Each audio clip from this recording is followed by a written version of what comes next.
What's going on, everybody? This is podcast number 36. I am sitting with my old friend Lisle Adams tonight. He is a businessman. He is the general manager of Shuffle Bean Coffee. He is an athlete, a father, a husband. You got any more titles? I'd give myself a lot of titles, but I don't think anybody else would really hold up to it. Yeah, I hear that. Glad my wife's not here, dude. Oh, gosh. Yeah. We've had some wives and spouses in the background yelling stuff from time to time, so it wouldn't be the first time. So, like I said, before we got started here, I'm just going to ask you out with some general questions just to kind of get everything loosened up, and then we'll move into the more serious stuff. So, what kind of music are you listening to these days? I find it fascinating to ask people that are our age this. I listen to a lot of kind of folk Americana. Recently, I've been listening to a lot of Turnpike Troubadours, but they're no longer a band. I broke up earlier this year. I listened to a lot of Sturgill Simpson. Still a lot of Tyler Childers. Yeah, a lot of Tyler Childers. Really, whatever comes on my Amazon Music. I put it on a station, just let it roll. Play through. Yeah. So nothing from back in the day. You don't ever have a trip down memory lane. Yeah, my wife listens to a lot of. So my wife's from Louisville. Okay. But she's our age. When we're having a parents' night out, she likes to throw on some Cash Money Millionaires or maybe some Nelly. Yeah, I was gonna say, dude, Nelly was playing the other night, and I think it was Country Grammar, and I swear I could smell the concrete gym, the curve, the body spray. It was it all came back to me. Yeah. So how'd you meet your wife? We both went to Transy together. Okay, cool. Yeah, so that was, it's funny. We did 3 years, started dating when I was 20. Then right after college, I went away for a year, did AmeriCorps, which is like domestic version of the Peace Corps. And we broke up while I was around the country. Yeah. Said, honey, if you break up with me, I'm never coming back. 2 years later, I was on the phone begging her. Yeah. So that's the way it worked out for us. I didn't know that you had done that. Where did you go with AmeriCorps? So the program I did was called the National Civilian Community Corps. It's basically a labor-intensive 10 months of hard work for 18 to 24-year-olds doing disaster relief, social work, environmental work, depending on what it is, but it's usually really physically involved. So I went around the country. I was based out of rural Iowa and spent some time south of Chicago working on homes. Spent some time at a YMCA camp in Kalamazoo, Michigan, working with inner city kids. Worked on a Habitat house in Des Moines, Iowa.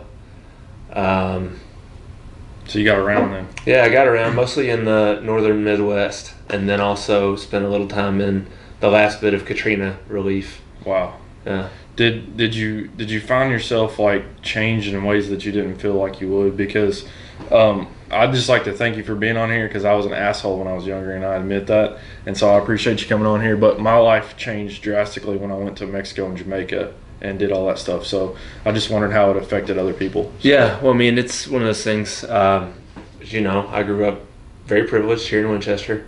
I never wanted for anything, but I never saw a lot. Right. We went to church every day, or went to church every Sunday. But there was just a lot that I wasn't exposed to. Yeah. And I was exposed to it while I was in AmeriCorps, and it was, just like you're saying, it was life altering. It's crazy because I pulled up and we were going to build this house for this people in Mexico, and they were literally living out of a house made of signs, road signs. And yeah. Weren't complaining about it either, probably. No. Yeah. Just brought us food. Yeah. Acted like nothing was wrong. I was just my life changed forever. I spent all of my graduation money on going to Jamaica to be able to do it again, and I would love at some point to be able to do something like that again, just because it's just it really is eye-opening. Yeah. You can't even really explain it to other people unless they've actually been there. And I can't imagine going to do Katrina. That was wild, because that was in 2000 that was in July and August, so the middle of summer in New Orleans, in the lower Ninth Ward, 5 years after Hurricane Katrina. So as the last bit of federal relief money was coming in, we were helping people. You'd walk into a house that still had a moldy bowl of cereal Wow. that had never been able to get cleaned up. You never forget that smell. No. Because I work for an insurance company, and we have to do flood work all the time. Yeah. And like, there's a different smell for ocean water. There's a different smell for fresh water. But like that smell, like you can't. That and fire, you can't get it out of your. Yeah. I mean, it just stays with you for days. So that's very cool, man. I had no idea that you did all that stuff, and I'm sure that it was a very good experience. Like invaluable is what I would. I wish I would have. Honestly, I wish I probably would have done it prior to going to school. Yeah. Because it was so eye opening that it would have probably changed the way that you where I focused my education. So what would you have done differently? I went to school and knew that I was probably going to get into business to some degree. So I took business classes and got myself on a trajectory. I ended up graduating with an accounting degree. And at that point, I knew I didn't want to go into an accounting office, so I went to AmeriCorps. I can't imagine you in an office. Yeah. So I went to AmeriCorps, and that's when I realized that I would, really like to do something that was beneficial for people, as well as hands-on. Like, I enjoy working with people, and ultimately, I think at the end of the day that what I'm doing is helpful. Yeah. So. Yeah, I completely can. I work for corporate America, and I can understand completely what you're saying. Like, it's so good to feel needed and wanted, and to actually help people. And those days, for me personally, that I actually get to help people are really life changing. Since we're talking about your job now in coffee, I was wondering what your favorite type of coffee was. Well, shuffle bean, of course. Yeah. Well, is there like a particular blend, or? So I really like origins. So coffees that are from a particular area, whether it's from a sub-region in Costa Rica, or whether it's Blue Mountain, Jamaica, or really good coffee I've had before when I was in Jamaica. Yeah, or Kona, Hawaii, or certain types of coffee from Africa. Have you got to go travel all these places to try? I haven't. I've been to our farms in Costa Rica, and cool. Those are the only farms I've visited. Yeah. But I've tried a lot of coffee, yeah. and I enjoy.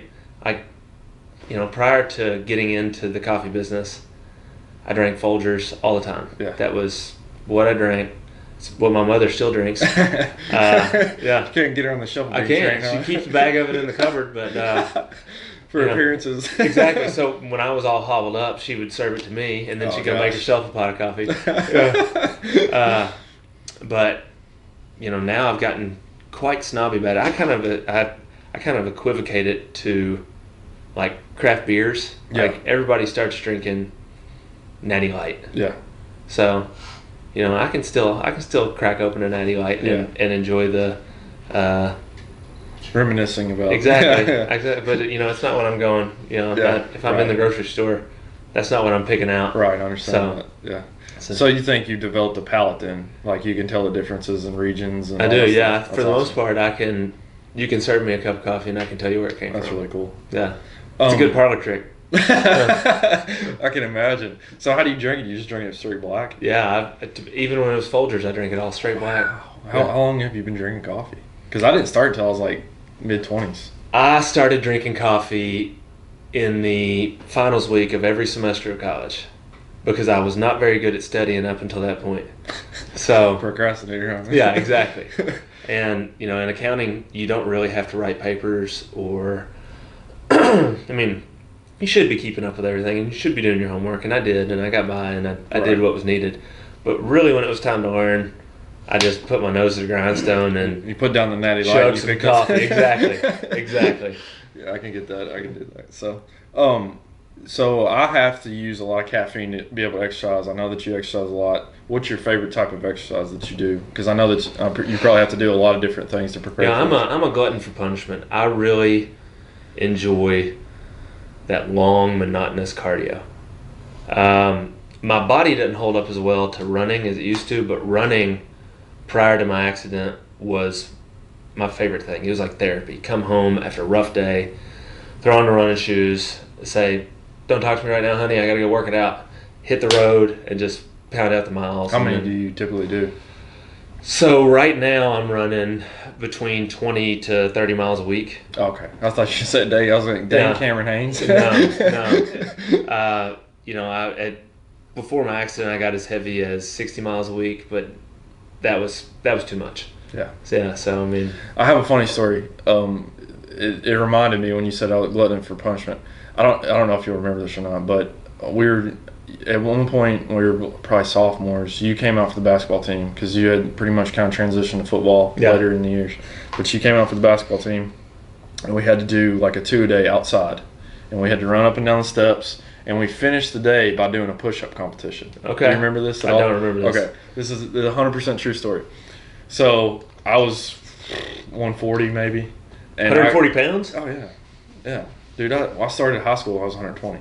Okay. So we were doing push-ups, and it got down to me, you, and Robert. Okay. And I think Robert dropped out, and I was sitting there. That surprised me, but I'm still in the story. You won.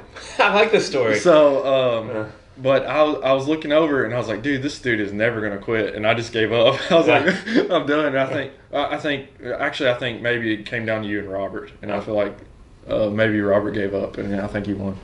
I like the way that story ends. I remember looking over at both of you guys. Robert was red-faced. You didn't look like you were even like fatigued at all. And I was like, what is wrong with these dudes? Well, I'd be embarrassed if we were to get into a push-up competition right now. I would just be... With who? With you, anybody. Not anybody. Me. I mean, I don't do push-ups. Yeah. So, yeah, I remember that after you said that, it all came back to me because we had been through like the ringer that day outside, and it was really hot. I don't mind a grind. That's really cool. That's something I've always... Do you have anybody that you kind of look to, like Cameron Haynes, David Goggins? I mean, those are obviously incredible athletes. I follow a lot of professional triathletes. What about the dude that they call the Iron Cowboy? Cowboy? Yeah. I've got mixed feelings about the Iron Cowboy. Okay. I think he's an incredible athlete. Yeah. Like, the ability to handle the volume of what he did. You know, for the people who don't know, he did 50 Ironman distance triathlons in 50 days in 50 states. Yep. Mm-hmm. And he basically holds every endurance triathlon record that I'm aware of. Now, from an athlete perspective, that was incredible. Yeah. And they did eventually donate all the money to the foundation they said they were going to. It got kind of weird there. Yeah, it got kind of fuzzy there. Yeah, there's a couple. I thought that like, if I was his people, like, there's no way that I would have let it, like, because it started out so good, and in the middle of it got weird because they started talking about the IVs. They started talking about him. Yeah. Well, the IVs, I think that's, you got to have IVs. I had no problem with that at all. Me either. I was like, I even had no problem with the elliptical, which I think that was probably the biggest taboo of the things that occurred as far as getting the distances done. I mean, you probably should just led with that. Like, there may be days that it rains. There may be days that my joints hurt so bad I can't move. Yeah. But yeah, the whole we're not associated with them. The charity it got pretty weird there. Yeah, that got odd. And like the whole way that they kind of brought it to the public and collected money was weird too. So yeah. I didn't know if I was the only one that felt that way. I told David to watch it. Did you watch it? No, I didn't watch it. See. And he also, so this is one of the weird things as a triathlon guy, you notice, he changes bikes several times throughout that documentary. I never would have known something in my years. And those bikes are all like $10,000 bikes. Yeah. And you're like, who's paying for this? Like, I mean, I don't think it was the charity. I don't think it was the money coming in that did that, but it was the sponsorships that, you know, allowed him to get that RV and all the things there. And I'm like, you know, part of me is like, good on you. You know, you figured it out. But the other part's like, yeah. Yeah, I can see. I knew at one point in time that those bikes were that expensive just from like something that I watched with Lance Armstrong or whatever. But I like utterly forgot about it. Last few years, they've gotten even more expensive. Like, it's just crazy what they're coming out with now. I can't even imagine. So I'm gonna ask you one more silly question before we transition to something that's more serious. We've been asking all the people that came on here. We did an alien podcast, and like the ratings were numerous alien. Okay, but we did one that was like really popular. It hit the exact time that all the Area 51 things. Yeah. So, do you believe in aliens? No, I don't. That's a solid answer. You know, you're the first one that said no. I don't. But there for a few years, and I'm not necessarily convinced otherwise. I did believe in mermaids. That's not the transition. So no life on any other planets? No life at all? Life as in like amoebas and cells and stuff like that, sure. But I don't think that there's like ET in this solar system. Otherwise, Yeah. Yeah. Yeah. He would have What made. about outside this solar system? Man, you're getting way abstract on me. Did you watch what was it called? The Neil deGrasse Tyson The Cosmos. Cosmos. Yeah. Did you ever watch that? I have not watched that. Ooh, man, the first 30 minutes are bad. Ooh, like he starts Just talking shake about your theory like on. the levels, and then you got the dimensions. Well, On man, I top of totally everything believe stacked. that it's possible. And it's just like, I told David I had to go sit in the closet for a little bit. Yeah. I felt so small. Sure. I guess from that degree, So I can. I don't understand the expanse of the universe. Sure. You're a lot Sure. smarter than me. I thought you'd. No, I'm not. Yeah, dude, you got so much better grades than me. Don't worry. Grades don't mean anything. Yeah. So, what actually? We'll kind of transition away from that. What led you into doing these competitions? Because, like the way that I remember you, you're like a tight end for the football team. Mm-hmm. You probably weigh what 210. It's about 210, yeah. So, big guy, and like obviously that's And not. now you're like, dang, you're skinny. Oh, I don't think you're that skinny. You probably 175. 190. Oh wow. Yeah. Well, you're taller than I thought you were. Like I remember. Deceptive. Yeah. So I weighed 190. So we weighed exactly the same. Yeah. I weighed 189 this morning. So, do you cut weight to do? I will probably. So I don't intentionally cut weight. I taper my diet, which I know you're going to hit me on later. Which I'll give you the ins and outs of You that. taper it. You don't jack it up. No. I mean, I don't taper the diet. I would say I cut out certain food groups. Such as eat Natty cleaner. Light. Yeah. Yeah. You go from 6 a day to 12 a day, right? Exactly. Yeah, carbohydrates. Yeah, are you got to get important. them. Just have them put it straight in the IV. Yeah. So I mean, I just change everything. Yeah. And I will cut weight, but at the same time, when you're exercising this much, you get really hungry. Yeah. So it kind of, I'll probably, I'm 190 right now in the mornings. In the next 6 weeks, I'll probably drop down to 180. And then my glycogen stores, my energy stores will all replenish in the last 2 weeks of training because I won't do as much exercise. And I'll probably race somewhere between 183 and 185. What do you think your body fat drops to whenever you're competing? I would say race day I'll probably be somewhere in the 8 to 10 range. Yeah, I have no idea what mine was. I Yeah. just was interested. That's I can't believe that you compete that heavy because I would think that it would be more difficult on you. I figured you'd probably drop just down like can't- 170s. I haven't lifted weights in 10 years. I just can't get that skinny.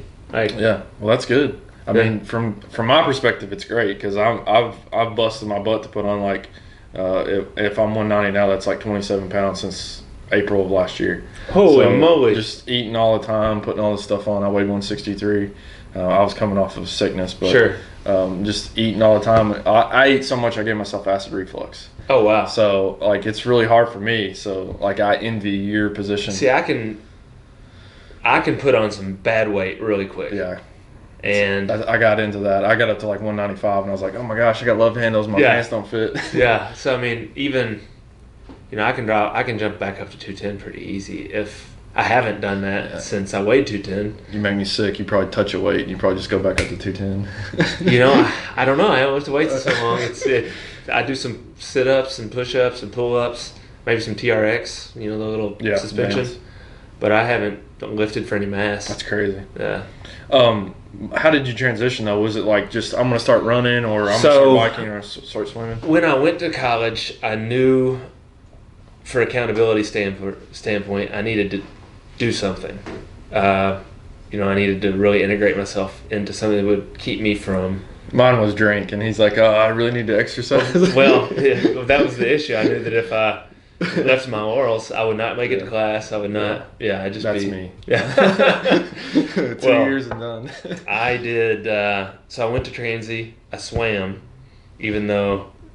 Sorry to backtrack, but did you do something in track in high school too? Because I remember you swimming. Did you do track sometime? No, so our junior, I played football and baseball. I played football 4 years. Played baseball. I quit the spring break of our junior year. I played tennis my junior and senior year. I was on the bowling team senior year. I swam every summer. I kind of Your Letterman jacket was full, huh? it would have been, yeah. So I mean, I just kind of piddled, Yeah.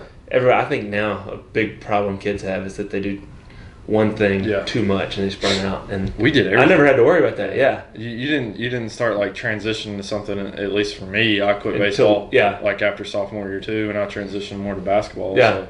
So, I mean, I get it. I mean, I did a little bit of everything. I wish I'd have swam. I wish we would have had a wrestling team. Yeah. That's my number one thing. I begged Shannon Cox to get one, and it just never went anywhere. See, we didn't have a swim team when we were in high school. It was the year after we graduated is when Clark County got its first swim team.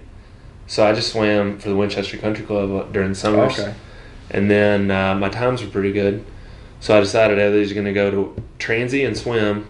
Did you have to like walk on? Yeah. Well, I mean, it's Division III, so it's glorified high school. Dude, you're a collegiate athlete. That's all that matters. That's what I tell myself. Yeah. So, I never did anything anywhere, so you're good. So I did that, and through swimming, I continued to be a lifeguard in summers. And after my sophomore year, going into junior year, I took over management of a pool in Lexington. And in managing that pool, I met some of the members, who were well networked in Lexington, who rode bikes and ran and, kind of competed in triathlon.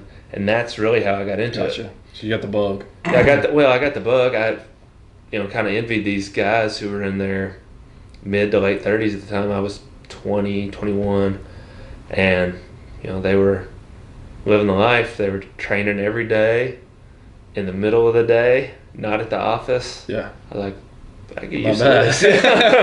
Yeah, so I'd meet them at like 8 o'clock because I didn't have to be at work till 10 because the pool didn't open till 11. I'd meet them in the morning at like 8. We'd either go for a run or ride. Then I'd go straight to the pool. Then at some point they'd usually come back up to the pool with their kids or to swim at lunchtime or something. I was like, it's crazy. This is good. Yeah, I want to do that. Yeah. No joke. So did that. During the time that my wife and I broke up when I was in AmeriCorps, I dated a girl who was a semi-pro triathlete. We're going to have to cut this out. She's going to kill us all. Yeah. She's aware. Okay. So let's run the up and up here. I got really into it then because basically that girl was at the level of triathlon where she basically trained like a professional. So our dates were training. So I got more into it then. And I did a lot of races. And that's in the 2011 year, 2010, 2011. I raced a lot. And I bought a bike. And I bought another bike. Bikes get expensive. Yeah, but I can't imagine. When you start buying them, they're easy to accumulate. Yeah, I can So imagine. I started getting into it that way. And then life got kind of busy from 2000. We broke up in late 2011. I continued to compete, but I started dating my wife again, and she wasn't nearly as interested in training. So my training cut back a whole lot. I wasn't riding my bike. I wasn't swimming. I was just running, and I was 24, 25, somewhere in this time. Yeah, 25. So work was getting busy. I was, starting to work. Had you been with Shuffle Bean that whole time? No. So when I got back from AmeriCorps, I got a job with a subsidiary of Hands On Originals T-shirt company. Okay.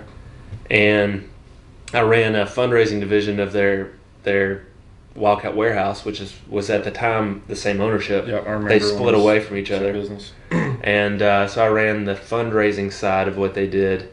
Well, I got hired to. Let me correct myself. I got hired to do the fundraising side, but as soon as I got hired, we realized that we couldn't really fundraise for another year. So I was like, I'm gonna get cut. I'm gonna get fired the first month I got hired. Yeah. So I started borrowing my boss's Tahoe and going to little rural festivals. First one I ever did was in Hyden, Kentucky, home to Tim Couch. And I took a bunch of shirts and sweatshirts and stuff down there, and I bought a 10x10 booth for $100.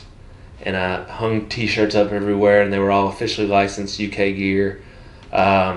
This was the first year after Coach Cal had gotten here, so everybody was still riding high.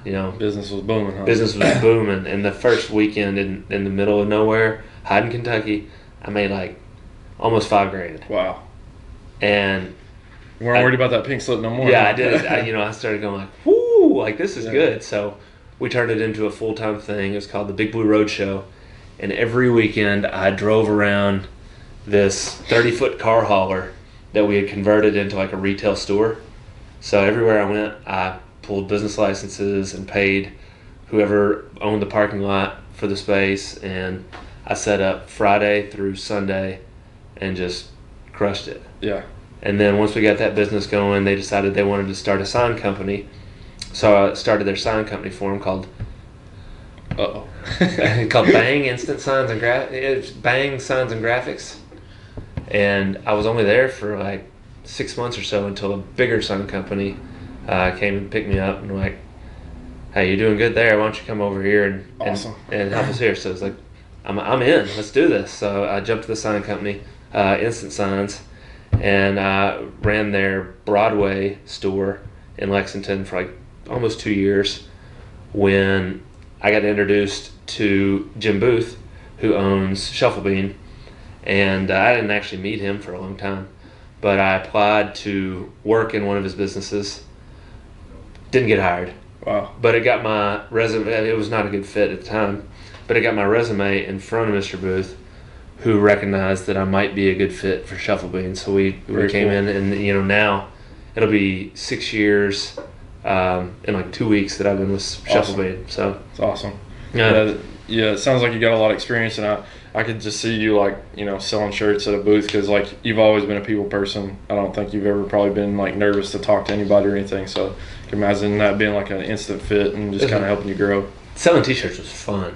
Yeah. Like just meeting new people all the time and always having fun slogans and just wheeling and dealing. Yeah. I remember we did in 2011, the year before we won the championship, we accidentally nobody expected us to go to the Final Four. I was in Lawrenceburg, Kentucky, and I sold $40,000 worth of T-shirts. That's a good weekend. And had I had more T-shirts, you would have sold more T-shirts. oh man, it was the craziest experience of my life. At one point, It's not a bad problem to have, though. I'm working a booth by myself, mostly cash transactions. At one point, I had like $11,000 in my pocket. And I'm like, just by myself, like trying to stash money everywhere. Like, please nobody rob me. Please nobody rob me. Yeah. But yeah, it was. You got a softball in your pocket? No, that's actually 11 grand. It was like it'd be like a little here, a little there. You'd be like, somebody needs change. Like, yeah, you get home and you're like pulling out. Oh man, there's a couple $100 I left. It was crazy. I can imagine. That's nuts. And I think that the only reason, so the Big Blue Road Show didn't last long after I left, and I think it was because I'm a pretty trustworthy guy. I was very stand up with that business, and I think it was hard to find people who were willing to work as low as I was willing to work, and have them turn in the correct amount of money and keep their inventory and everything. So it got a little dicey. It's a little dicey with everything these days. I mean, I remember when I was in high school, working fast food joints, and you'd be counting the drawer like 10 times because somebody take them. It's just ridiculous. So I can't imagine having $11,000 of cash on hand versus the $500 or whatever that had fast food. So that's a big step up. So when did you pick up training again? Because it sounded like you had several transitions with your jobs and stuff like that I can imagine will probably take away from it. It did, and I still ran the entire time. So I started running marathons while I was in AmeriCorps, and I ran my first marathon in AmeriCorps. Within the year I got out, I ran 2 more, and then after that I made sure to run at least a marathon a year. So I was keeping my mileage up, I was staying fit. Do you do it in the morning or evening? You said sometimes you get home and you need to run it out or whatever. Yeah, so mostly then it was in the evening, particularly because when I turned 25, I lived with my parents for 2 years after I got out of AmeriCorps. Smart. And I would have never done it had I not gone to AmeriCorps, because if I would have graduated college, there's no way I'm moving back in with mom and dad. Yeah. But during the whole time I'm selling T-shirts, I was on the road all weekend anyway. Yeah. I was training all the time, so it really would have made no sense for me to have a place. So I stayed with mom and dad. Mom continued to cook me dinner. Life was good. Yeah. And I was able to save for a down payment on a house. So I bought a house when I was 25. Awesome. And I didn't have a roommate. It was just a 2-bedroom house. and I didn't have a roommate. So, and my wife, we were dating. She lived in Cincinnati. She was getting her nursing degree. So when I came home, I had nothing to do Monday to Friday. So I just exercise at night. Usually I get home because I'm starving at work after work, eat dinner.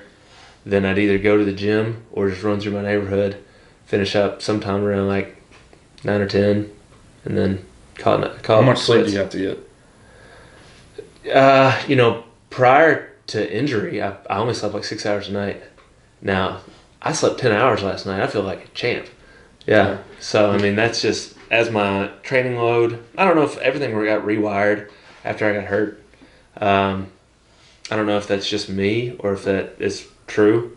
But I sleep a lot more now than I ever did. It's a very interesting fact. I've heard that amnesia can mess with you in different ways, and I have no idea if the reason I have to sleep so much is because I had to get put under anesthesia. So maybe that's the reason that I sleep a lot too. That's what I'm blaming on from now on. Yeah. So No, I mean, that's I can still, especially with I got a 15-month-old at home. So how many kids do you have? Just one. Just one. Yeah, and he's a wild child, but he still occasionally gets us up and makes nights rough. Yeah. But it doesn't get any better. No, I'm sure.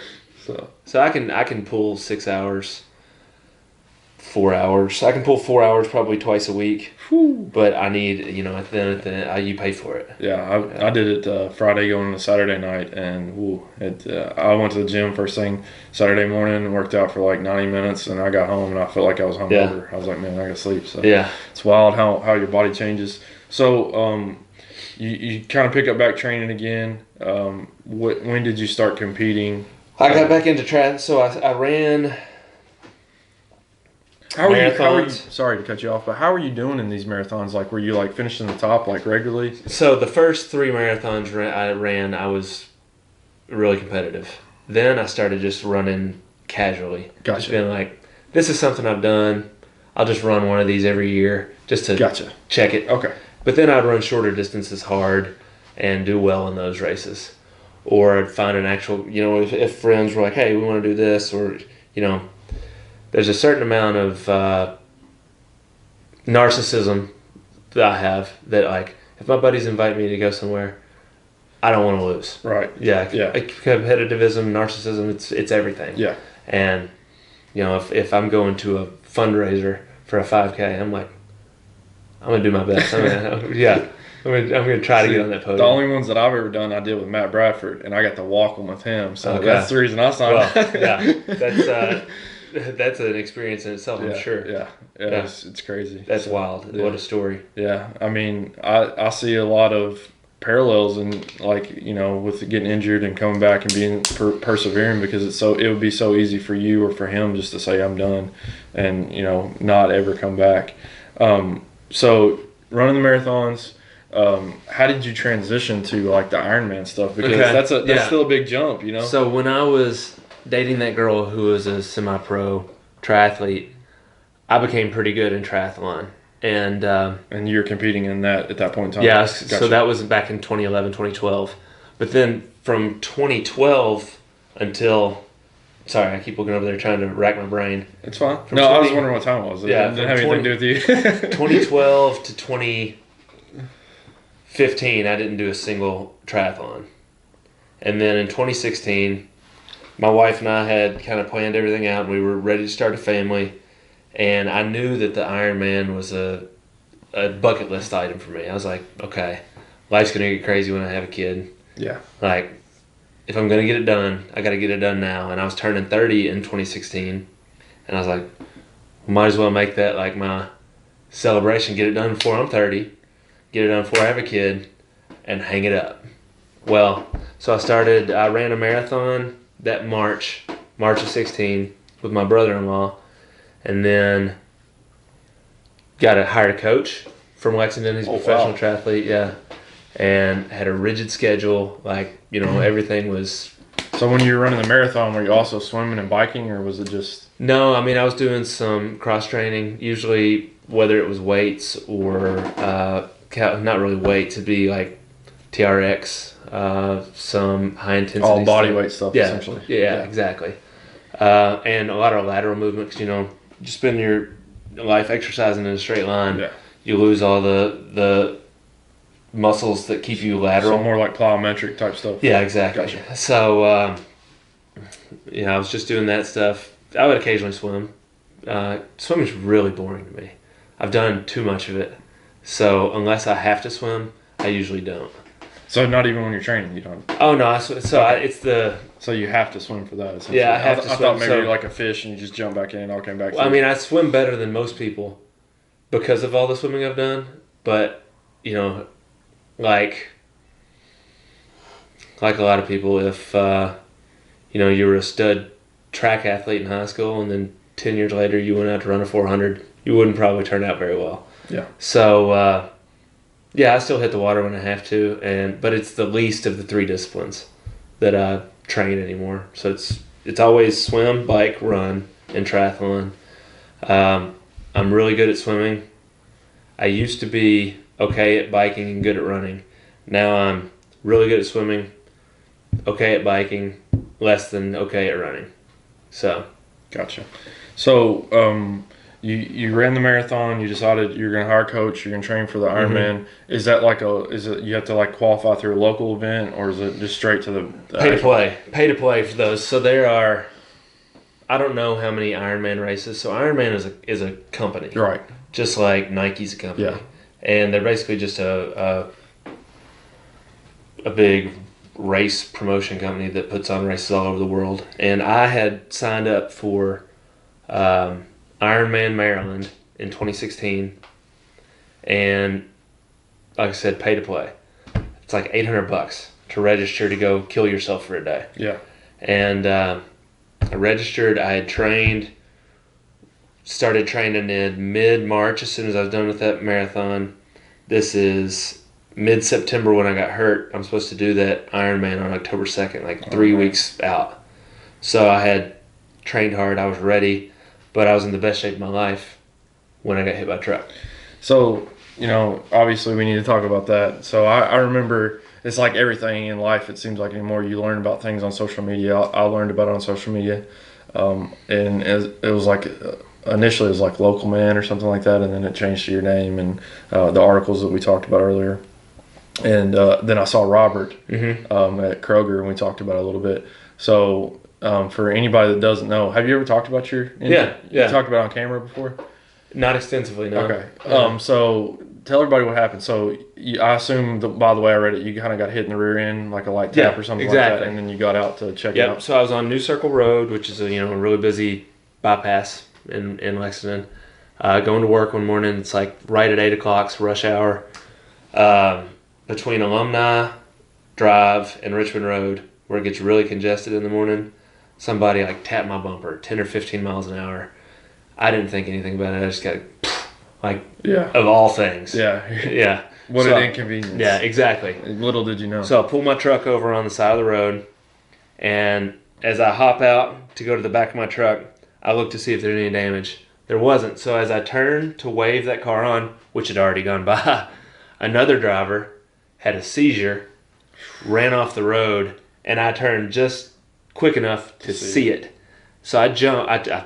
This is all me kind of putting stuff together because I went into shock after I got hit.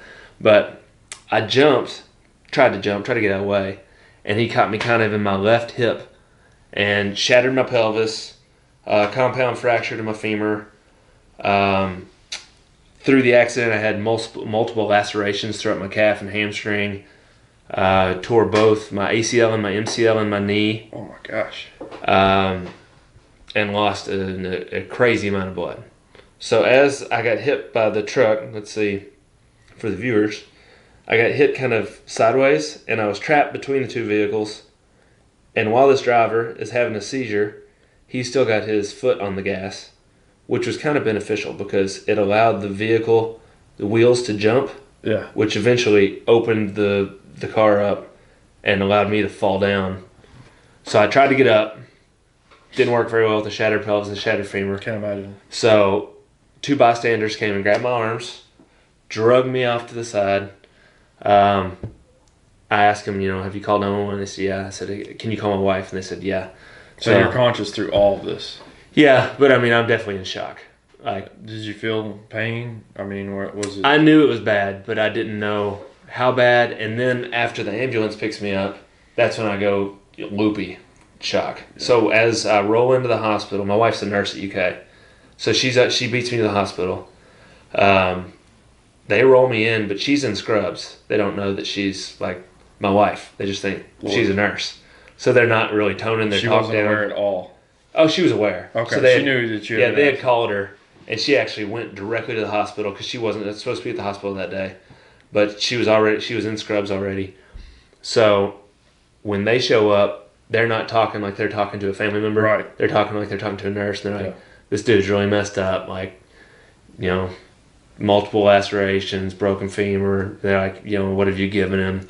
Nothing, but he's hooked up to an IV. So I hadn't had a thing, but I was just zonked from my body. Yeah. Yeah. Taking over. Yeah, apparently I rolled in and I was like, "Hey, honey, what are you doing here?" Oh Lord. Yeah.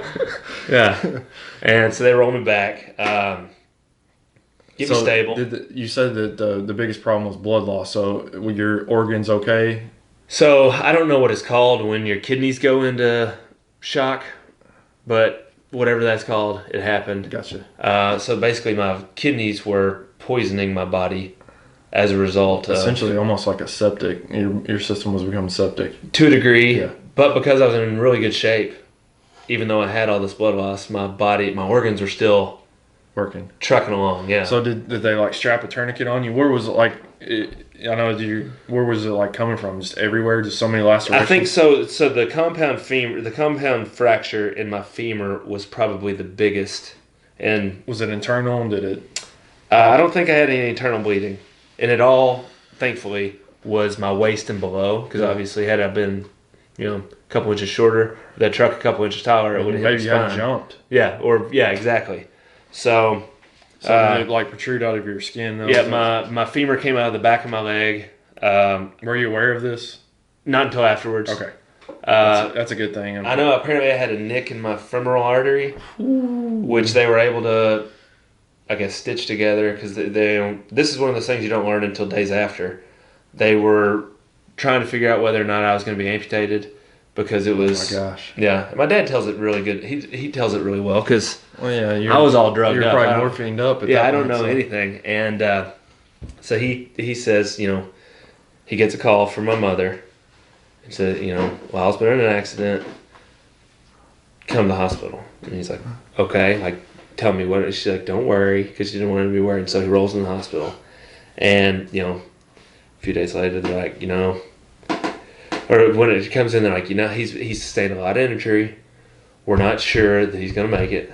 But this is a few days later? No, this is day of. Okay. So I immediately went into the ICU.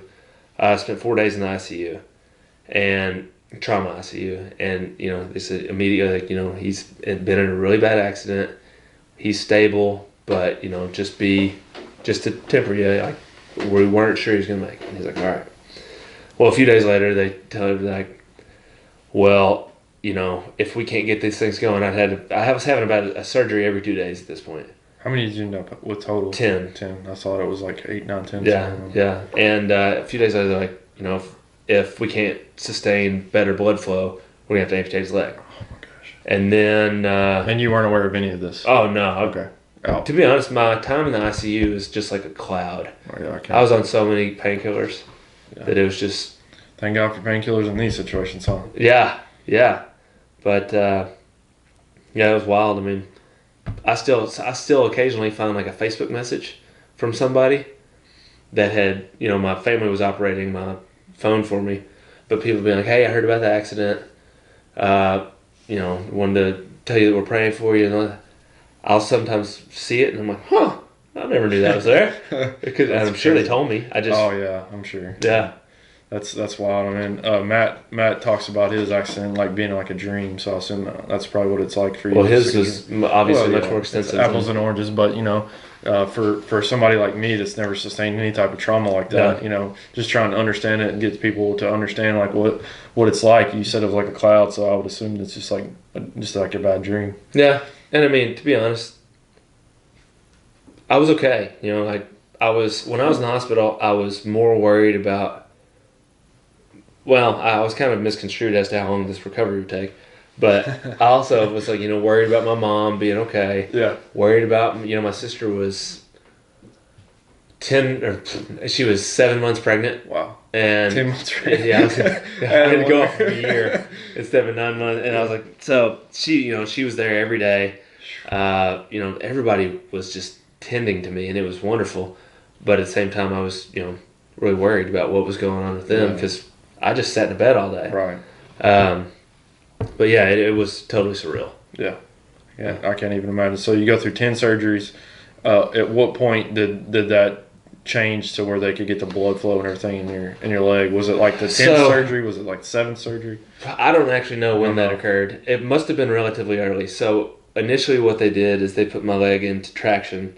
So I had like a screw coming out of my shin. Yeah. And they had like these weights over top of the bed and this whole little like apparatus on there that was keeping my bones apart. Oddly enough, Ryan Moss sold the rod that's in my femur to the hospital. Small world, huh? Yeah. So I actually saw it past him yesterday while I was jogging. He wasn't jogging. Yeah. But so at some point, I think when they stabilized my pelvis I think was the biggest issue. I had 10 fractures and a separation in the pubic bone there.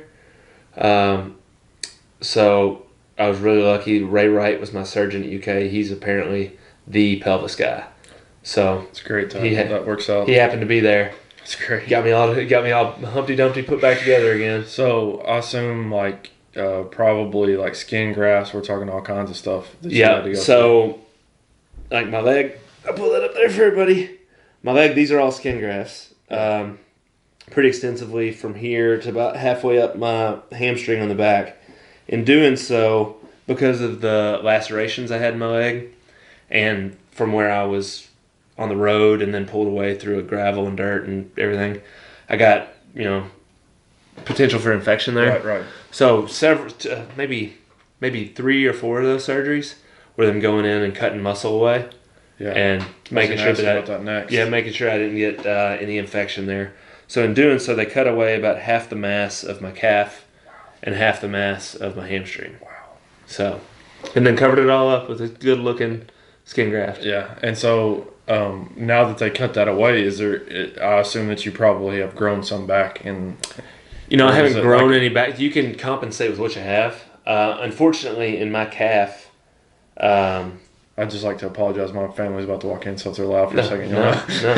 In my calf, basically, I don't know why, but it's like calcified almost. So half of my calf is just like a rock. Right. Like when you touch my leg, it feels like a thawing chicken tenderloin.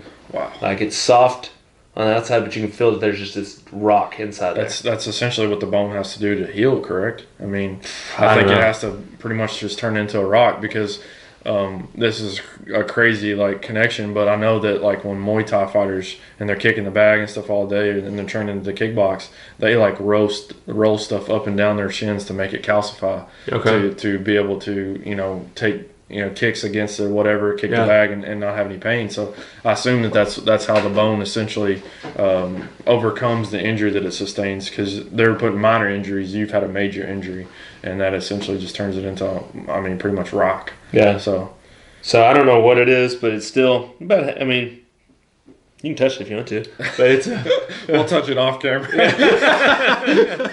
Yeah. So yeah, it's just amazing. I had no idea even the level, when you have something like this happen, you don't experience yourself. You're afraid to ask, hey man, what are you going through, whatever it may be. So it's just wild to hear about all that stuff. At this point, it's kind of a point of pride.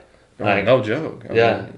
Almost killed you. Here you are. Yeah, nobody when you see me walking around, Monday through Friday during business hours, I'm in pants. You don't see me. And then, how did you still have residual pain from it all? To be honest, it was 4 days in the ICU, 16 total days in the hospital. Then I was bed rest for 2.5 months, and that was mostly to let my pelvis heal. Did you go to Cardinal Hill or did you go home? Home. So I went. And, my parents gave up their master bedroom in their house, and I lived in it for 2.5 months. And then once my pelvis healed, I was able to stand up because then it was stable. Yeah. My femur was still broken at that point, so I couldn't bear any weight on my affected leg, but I could crutch. And then maybe in January of 2017, so the accident happened in mid-September. In January 2017, I was able to start putting weight on my bad leg. The femur had healed enough. But at that point, my muscles had atrophied so much. Like I got down, when I was bed rest, I got down to like in the low 160s weight-wise. Just like... I would have thought, honestly, it would have been lower than that. Yeah. With all the blood loss and everything, and muscle loss, blood loss. I mean, it just looks like a skeleton, face sunken in, and I mean, I can't even really imagine. So did you ever have like pain management issues? I mean, that was like be my number one question. Like, I hurt. Oddly enough, so you know, my mom is a retired judge. My wife is a nurse, and now she's a midwife now. But they were very on top of my pain management, because at some point at my parents' house, I did feel the challenge of opioid addiction. Oh yeah. Like, you know, I'd been on fentanyl and morphine and ketamine and all, you know, like you name it. You're on the good stuff. I got it. Yeah. Yeah. And then, you know, when you go home, you get Percocets and Lortabs and start off with 2 every 4 hours. Then at some point when they're telling you it's time to go down to this, I remember sitting in my lazy boy, like thinking, I'm not gonna ask my mom for another Percocet, but that would be really good right now. Yeah. And I didn't need it. I realized that. So I can't imagine people who... To tell you how much of a wimp I am, I got my wisdom teeth out. And Dr. Gray did it, and he told me, he said, I had to work so hard to get these back teeth out. Your bone is so thick. And I was like, so my mom was right all along. I have the hardest hard head, yeah. And so they gave me like 10 days worth of Percocets, or maybe it was 7. It was 7 or 10. And I went back, and I was having like shards of bone coming out of my mouth.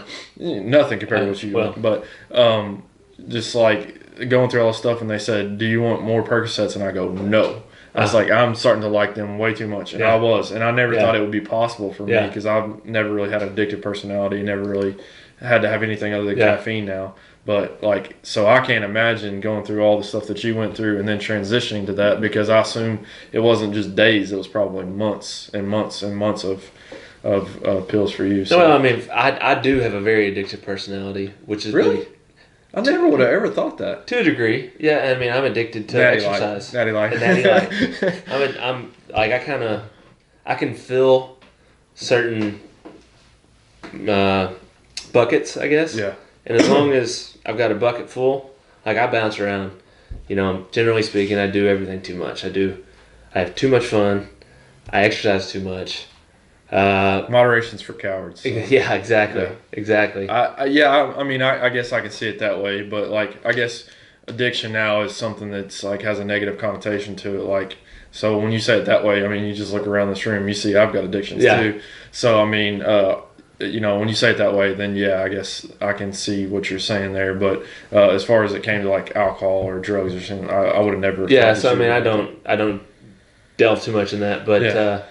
When I was cleared to go to physical therapy, I originally started at Cardinal Hill. How many months out was this? So you said you're talking about January at your parents' house. So in January, so I actually got to move back to my house the day after Thanksgiving of 2016. So 2.5 months after I got hurt. And then I was pretty much quarantined to my own house, until January of 17, about 4 months after the accident. Yeah. And I started at Cardinal Hill. You know, Cardinal Hill's a great trauma hospital, but mostly they deal with geriatric or more serious injuries than what I had, being, you know, paraplegic or quadriplegic, things like that. So as I continued to develop, because I was doing a lot of stuff at home, I kind of got out of the scope of what they do. And I found it, you know, I was lucky to have a friend of a friend who referred me to orthopedic and sports physical therapy, which is in Hamburg. and Jim Rothbauer was my PT. We started working 5 days a week, 2 to 3 hours a day of what started out as really low intensity stuff because I could barely bear weight, and eventually turned into like it looked like I was doing like a college combine for football.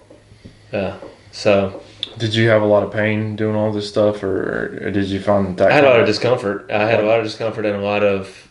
You must have a high threshold. Yeah, I mean, I knew what I wanted to get back to. Even then, I knew what I wanted to get back to. Like, at what point did you determine, okay, I'm going to get back to working out and doing all this stuff? And was it early on, or was it like once you got to your second physical therapist? So, my goal. So when I was still in bed, my aunt works for the circuit clerk's office in Winchester. Yeah. And they are in charge of driver's license and organ donation. And they have a nonprofit called the Trust for Life.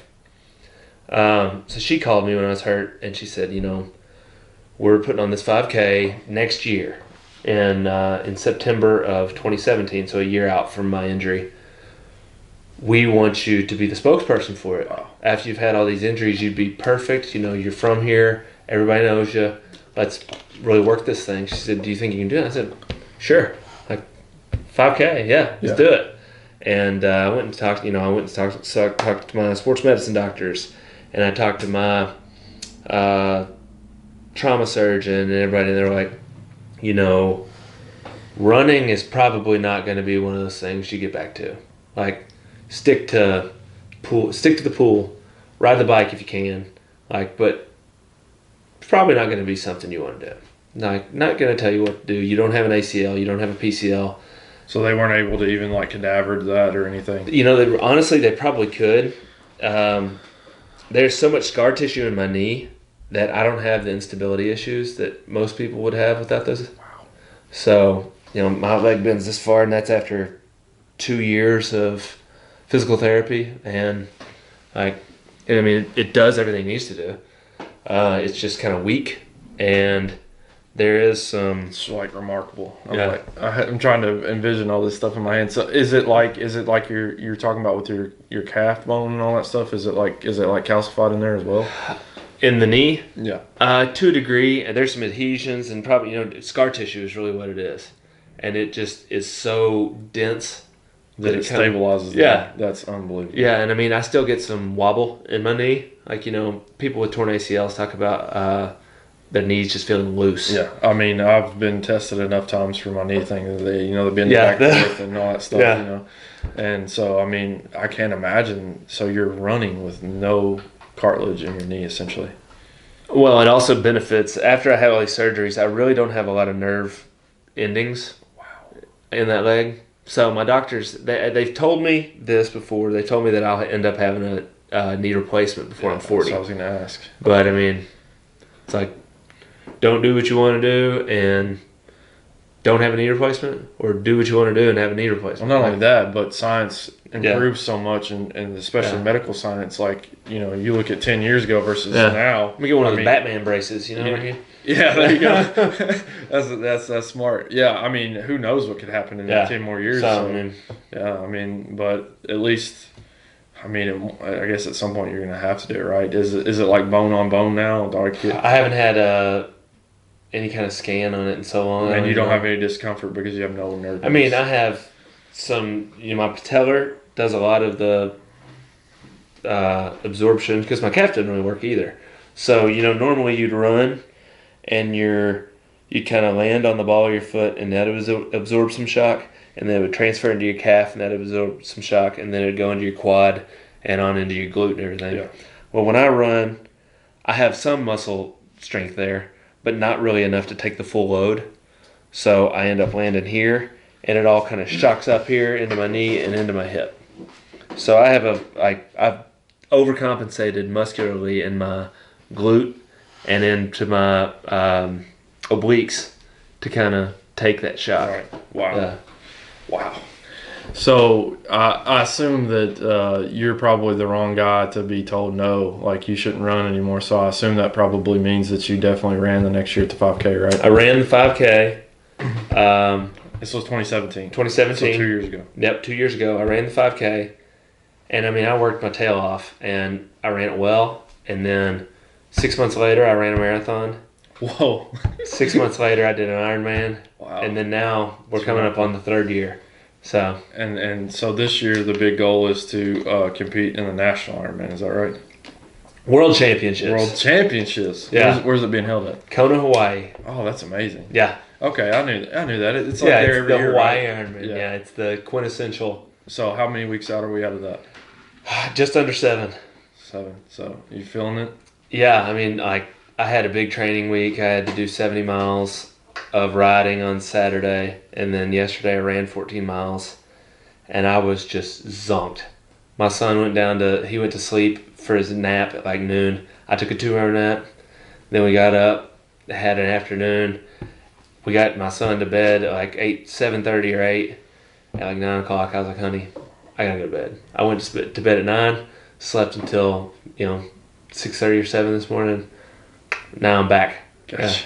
Yeah. So, I mean, it's just remarkable. Like my brain can't really understand how you made such leaps, from going to a 5K in a year and then 6 months after that doing all that stuff. What is a day in your life like? I told you I wanted to hear so. Yeah. How do you work out? How do you eat? Like how did you have to overcome what your injury was? Because I'm sure it's a day-to-day thing. Like it's not I mean, for me, the biggest thing to overcome my injury is to continue stretching. Because if I don't stretch, I just continue to get more tight. Do you do yoga or just straight up stretching? It's just straight up stretching. I do a lot of foam rolling. I just started that. Yeah. Pretty cool. I've got I'm trying to think what it's called. Roll 8. Some kind of weird. It looks like. Man, you gotta start remembering this stuff. You gotta get these sponsors. I know. I got it. So I've got this crazy looking contraption that looks like rollerblade wheels. That basically does the same thing as a foam roller. Yeah. I've got that.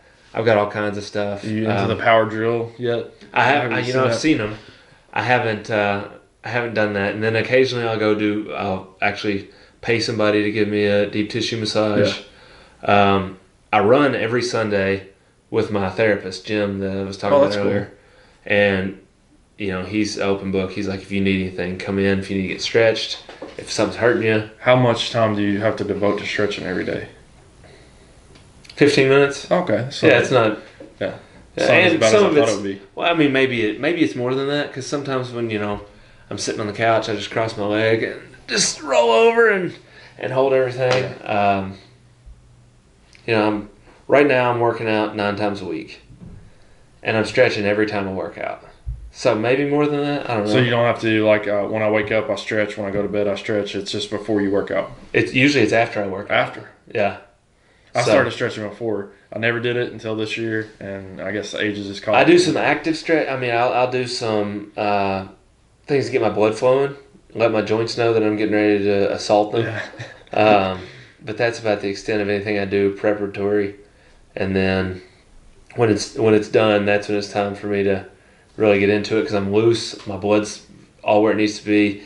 That's when I can stretch. Because for me, a lot of the stretching is not necessarily muscular. It's a lot of tendons and joints, just trying to keep everything. Do you take any supplements for that stuff? Not for that. I have taken stuff in the past. I take, you ask nutritionally. I take my Metamucil in the morning. That's how I know I'm in my 30s. And then, I take protein after I work out. This next 6 weeks will be when you asked me, let me get back to your original question. What do I do every day? So, depending on the day, I will wake up first thing in the morning and get one workout in. Now, that's not always, I'd prefer not to work out in the morning. I don't like it. I don't either. My body just doesn't feel good if I haven't eaten. Yeah. What does it consist of though? Is it just something small, or is it the workout? Same thing every day? So on Mondays I do a long swim. So I swam 3,000 yards this afternoon. On Tuesdays I do a swim and a short bike. Tomorrow I think it's an hour and 15 minutes and a 20-minute run. Wednesdays, I do a 6.5 mile run. Thursdays, I do a swim and a short bike, hour ride.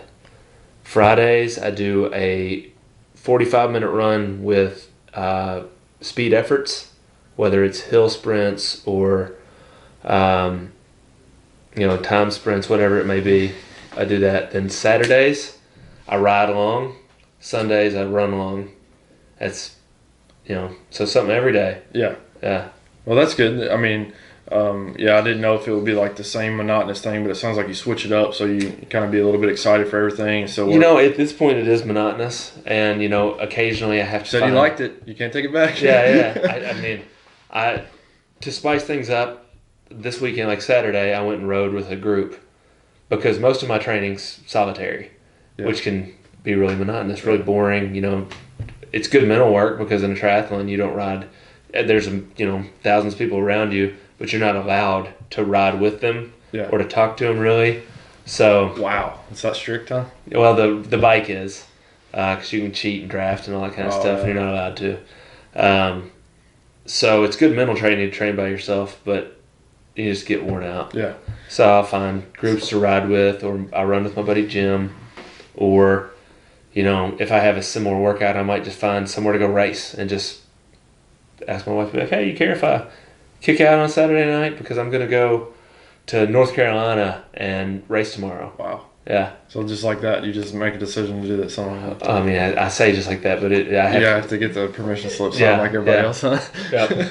So do you have like macros for your day, or do you just kind of eat the way that your body feels? At this point, this was a 16-week training program that I'm doing, so I've done 9 weeks of it. I have eaten whatever I want.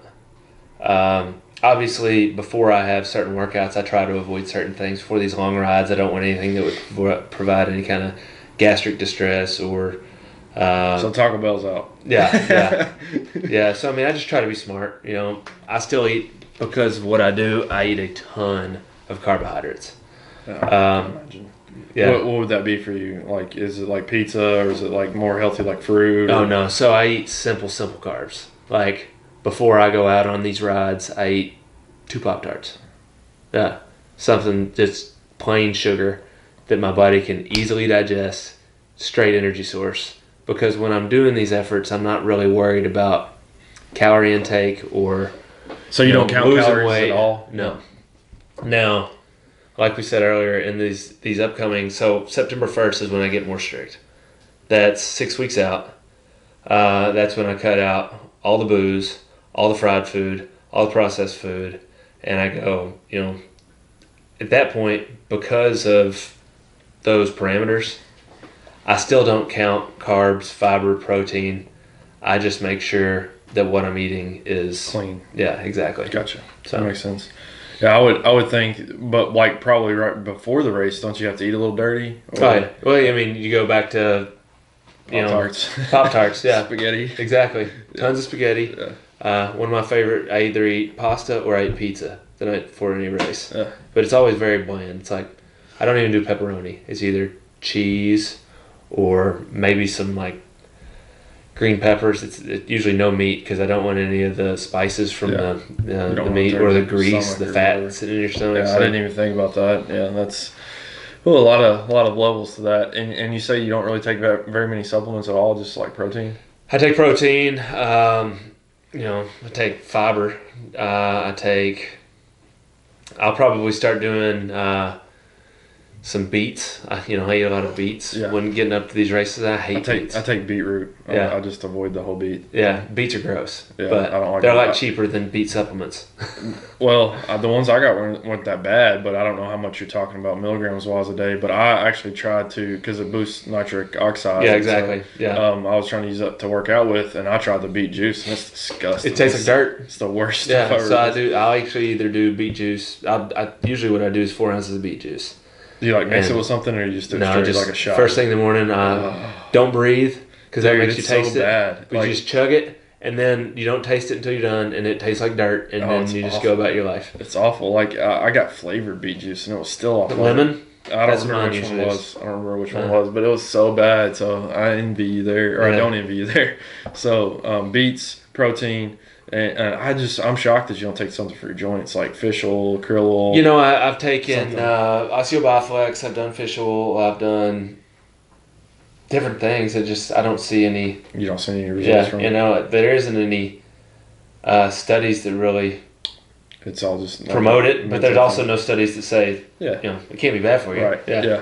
So I spend way too much money on supplements. I'm just fascinated with it. I like trying different ones, and comparing and contrasting. Probably like you and bikes or whatever. yeah, Yeah, just less expensive. I've actually been in the same bike since 2011. That's Now, awesome. Do you want to shout out the brand type or anything? Linsky. So it's American made. It's a titanium bike. I'm one of the few people who still rides old school titanium. That's awesome. I always like having the bike that other people don't have. Yeah. Or the whatever. I'm like that with everything. Yeah. It gets expensive though. Yeah, it does. So my bike was hand built in Chattanooga That's by awesome. a guy named David Linsky and his team. Been riding it since 2011. I've switched a bunch of parts out on it, and it's been through many iterations. Would you call yourself a bike mechanic at this point? Can you do it on the fly? No, I'm very, very thankful for Bicycle Face, which is a bicycle shop in Lexington. They do all my mechanic work. I can tinker, but I can't do anything serious. So, I assume that they probably provide people if something happens during the race, or how's that work? No, so a lot of bike race or a lot of triathlon in particular it's all self-sustained. Like if you So you don't have a team that comes with you with an extra bike or anything? No, so there is a team. Wow. There is a sag wagon. That's what they call them. It's a person who rides the course to make sure if anybody's having issues, they can provide a certain amount of help. I don't even know what the extent of it is because I've never had, in a race, I've never had a flat tire, which I could do myself. I've never had a mechanical issue. Easy, man. Don't curse yourself. I know. Yeah. Yes. So tell people what it consists of, because I'm not even really sure of the distances of what you have to ride, bike, and swim. Yeah. So the Ironman is the big boy triathlon. It is a 2.4 mile swim, and that'll be swam. That's in the ocean, right? Yeah, it'll be done in a big Kauai.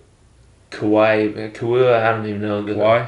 Well, not Kauai. It's a different. There's so many words that sound the same in Hawaii. Yeah. But it's done in a big bay, and in the big island of Kona, and then so 2.4 mile swim, 112 mile bike, 26.2 mile run. So Wow. yeah, long day. And what is the temperature expected to be like? Usually in the 90s. It gets up into the 90s throughout the day. You're riding your bike through a lava field. Do we go too long? No, I think I just will make sure we're good. No, everything's good. Okay. So we ride through the lava fields. So 90% humidity. Nasty winds up to 60 miles an hour. How much fluid do you have to intake for that? You can't intake enough, really. So, especially me, I'm a really heavy sweater. So I'm going to try and take in approximately 40 ounces an hour. Is it just straight water, or do you do? No, that'll be... So Sword is a supplement company out of Lexington, actually. Cool. They do a really high-quality endurance mix, which provides you with a lot of carbohydrates as well as electrolytes. And then, so I'll start off with 2 bottles of that, or 3 bottles of that, and then... Because my race setup only accounts for 3 bottles on my bike. Then there will be aid stations throughout the race where they'll provide Gatorade Endurance, which is like a more potent version of Gatorade. And so I'll continue that. And the issue you might have is that, so many carbohydrates and so much fluid in your system, you can get kind of sick on it. And then so I'll have to be aware of that. But I'll also be taking in actual food in the form of like sports beans and those energy gels and different things like that.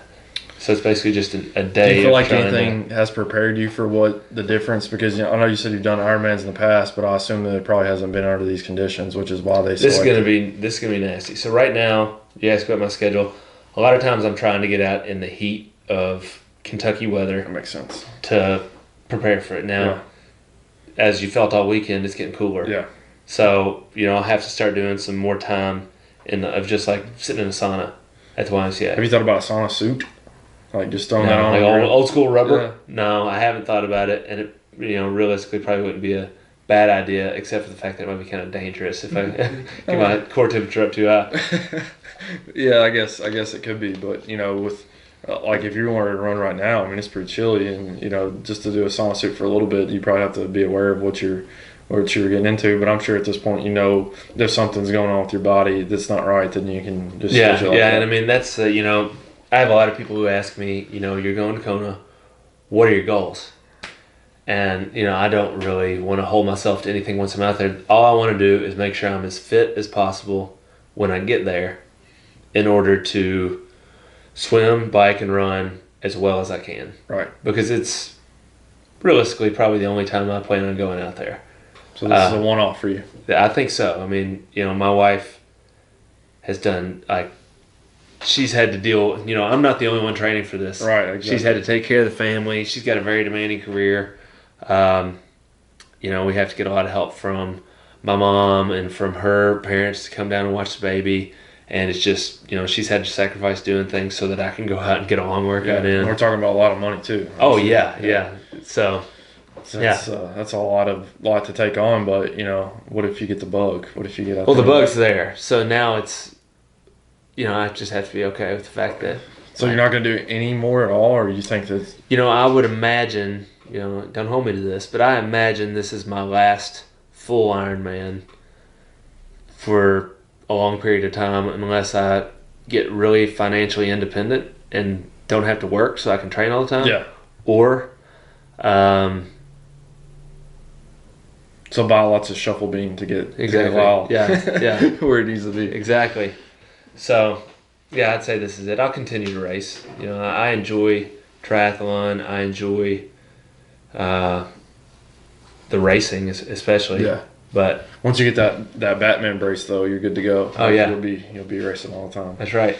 So yeah, I mean, it's I was so inspired by it. Like as soon as I saw your post, I texted you about it almost immediately. Just because it's just like there's certain things I can't fathom, like Matt doing the stuff that he does, or you doing that, and it's just I find it so inspiring, and like it's literally the things that I use to get to my workouts, and I think other people should too, and so I'm really excited to see how all that plays out. With it, I'll have to actually look into the Ironman for the first time in my life, because the only experience I have with it is Iron Cowboy. Yeah. I didn't have anything going into it before that, so I'm really fascinated to see how it goes. Are there people that don't finish? Yes, there's a lot of DNF. Did not finish. And I assume that's not an option for you. Well, I mean, it's an option if my body shuts down. Yeah. But no, I don't foresee any reason that would be. I'm in shape. So, I mean. Yeah, I mean, it's just it seems like it's mostly mental, like everything else. It is. And it seems like that you've got that because you've overcome this injury. You've worked this hard to get there. So I just can't imagine that. I mean, it's funny because you do all this and you get to talk to so many people and you get to do all these things. Like, I don't only feel like I need to finish this for me. Right. I got to finish this for all the people that have been keeping up with me. Yeah. That have been, so supportive.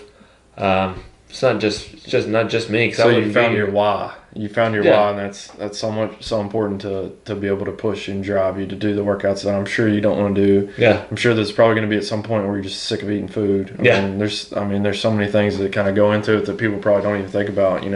The strain on relationships, the financial stuff. I mean, it's never ending. So I mean, I'm in awe of it all, and I just think that everybody should be so proud and just really keep up with it. And I know I'm going to, like I said, for the first time in my life, follow I would imagine my wife will be updating people on Facebook. Okay. You can also follow it probably somewhere on Ironman website. Do you have any other social medias? Instagram, Okay. Lisle doing stuff. That's Okay. my Instagram handle. And that's, I don't really do too much on social media. Yeah. I've got a little blog. It's on. Oh, you got a blog? Yeah, Cool. it's not very good. Well, I got a podcast. It's not very It's on Tumblr. It's Titanium Man. Titanium Man. Yeah. Cool. So basically, it's just me. I saw that. I remember that now. Yeah, you put it like a link at the bottom. Yeah, every week I just basically on Mondays I sit down and tell people Very what I cool. did the week Very beforehand. cool. I'll have to check that out. So, to completely transition away here, we got the coffee on the table. Yeah. How did you become involved in coffee? Like, and Well, I've been in business development since I came back from AmeriCorps, and that started in T-shirts, and that went to signs, and then I met the man who owns this company, and he hired me to run it for him to grow the business, and that was 6 years ago. At the time, I didn't know a thing about coffee. Now I can talk your ear off. We import this coffee from Costa Rica. We bring it here as a raw bean, then we roast, package, and sell. We sell everything wholesale through restaurants, businesses, hotels, cafes, as well as retailers, Kroger, Food City, different retailers all over the state. But everything we do is 100% Rainforest Alliance certified, which is Very a cool. sustainability project. that's a big topic right now. Yeah, too, so. I mean it's I visited the farms in which we procure these beans from. The workers have incredible health insurance. They have incredible residences. The kids are all bused back and forth to school from the coffee farms. Like it's incredible. The infrastructure they've built everything around here. 'Cause, Costa Rica is is the number one literate country in the world, and it's a beautiful country. And by buying these beans through these farmers, we're able to make sure that the country is able to progress as well as serve some great coffee here in the United States. Very cool. And just to tell people how to find it, because I've looked for it before, and they actually moved the Kentucky Proud section. So I did this thing where every time I went to the grocery store, I go to the Kentucky Proud section, I get something else and try Yeah. it. And when they rearranged Kroger, they Sure. moved it all over to the deli section in Winchester. I know But- exactly where it is in Winchester. Yeah. So, and is coffee? Do you have shuffle bean? Mine there? is actually not in the Kentucky Okay. Proud section. We are in the set. So that giant aisle of coffee, Okay. we're there. Okay. But we're just two little bags. We got a medium roast, which I prefer, and we also have a dark roast. Gotcha. But they just reset pretty much all the Krogers. So right around our eye level. So for most people, reach up a little bit. Yeah. And the old set, Or we find roll somebody around. like me. Every Exactly. time I'm in the grocery store, just grab this for me, grab that. Yeah, yeah. So it was. It used to be kneecap level. Now we're back to eye level. We're in 32 Krogers, so pretty much all of Central Kentucky, as well as branching up to Louisville, and then other retailers. Very cool. So So where can people find you on? There's social media pages for this too, right? there it is. We've got Facebook, Twitter, Instagram. Well, Yeah. not at all, huh? Oh yeah, yeah. I am the administrator, so we're not the best at updating everything. But So you're the admin of all of it. oh yeah, Oh wow. yeah. And I used to be a lot better than I am these days. But we still put out new content. It's like you're training or something. yeah, yeah, For an Ironman. yeah. This I'm working out like 15 hours a week. Yeah. So Trust me. I mean, I just have like a hunting page and podcast page and stuff like that. And it's hard enough to do that. So I can't imagine, being general manager of Shuffle Bean, working out, being a husband, yeah, being a father, and then trying to do all this other stuff. It's a lot of juggling. You're doing. life's busy. Yeah, for sure. It gets Yeah. busy real quick. Yeah. So then you can also find everywhere we're retailed at shufflebean.us is our website. My phone number's on there. So if you want to troll me or if you need to get in contact with me, you can just straight up call me. That's crazy. Yeah. Dude, you just opened up Pandora's box there. Yeah. I was never going to hear the end of it. Yeah. So, did you have any questions or anything, No, I Dave? don't have any questions. Do you have anything else that... No, I mean, I guess, we went through everything. Basically, what I try to tell people is, no, everybody's going through something. And, as long as you know where you want to be at the end, and you can take just those tiny steps Yeah. to get there. I think of physical therapy for me. I started bedridden. Now I'm doing Ironmans. Some days suck. But as long as, a big goal for me, I remember I jumped onto a 12-inch box. Huge goal. Hit it, It's awesome. Silly. Yeah. It's a silly thing to be so terrified to attempt, but so gratifying when you get there. Some days you have these big wins, and these huge high points, some days you're tired and you can't get it done. No matter what you're doing, 2 steps forward and 1 step back, that's still progress. Yeah. Just because, one day didn't get you ahead doesn't mean that your route's done. You gotta keep after it. So I always tell people, like, I use the whole how do you eat elephant, one bite at a time. Yeah. And your journey is obviously different from mine, different from David's, and that's what everybody has to understand. But we're all kind of in it together. And something that I do personally is I try to draw on other people, like your story, Matt's story, whatever it may be. I try to use that as motivation to get me to my next step. And like you said, there's times that you go back a little bit, but as long as you keep grinding and you don't give up, and you're just moving the ball forward a little bit more, so to speak. To use that old football adage. Yeah. So good luck doing it, man. Thank you for coming on here. Make sure that you follow Lisle on Instagram, Facebook. Yep. Make sure you like the Shuffle Bean stuff. Make sure you go buy Shuffle Bean stuff. That's the number one. So I'll definitely know where to find it now. So I'll definitely I switched to espresso, man. So I gotta go back to coffee. You have an espresso machine, or you just like a little express little maker there. Okay. So, I just was there's a Cuban guy at the place that I work on Mondays, and he started making it, and I've tried so hard to make it like super dark. I cannot make it, but I mean, he made me some today, and it's what got me through my day. So, but I'll definitely, we got the coffee maker, we got the K-Cup thing, so definitely get some Shuffle Bean, and make sure that you follow along everybody Lisle's story. Cheer them on, send them great messages to give them the incentive to get to the next 7 weeks, and make us proud, man. Yeah. Go there and knock it out, and we would really appreciate if you would like, subscribe, and share this podcast and all of the other ones, and love to have you back on after you do it. Yeah. I want to hear about the experience. Love to be back. So yeah. I would really appreciate that, and I really appreciate you being on this time. So good luck, man. Thank you all for watching, and we'll see you next time.